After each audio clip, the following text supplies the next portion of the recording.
Saya dulu pernah ngefans sama Bapak sampai saya ngelukis. Ini lukisan dari teman saya di jaket saya tuh.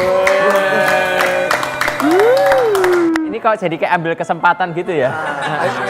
Tadi dia marah-marah katanya ya. Iya. BBM naik. Apaan marah-marah, bisanya batuk doang. Ahok gitu tadi.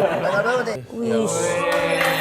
Nah, Bang Kisal nyampe lukisannya. karena udah ditanda tangan, ada yang mau bayarin gak nih? Nah iya. Sok kalau ada yang mau cek di Keranjang Kuning teman-teman. Iya. Ini udah jadi. Yang ada foto Pak Anies juga udah ada kan kamu kan? Ada. Jadi emang dia koleksi semua Pak. Jangan GR Pak, saya semuanya nyiapin. Saya mah.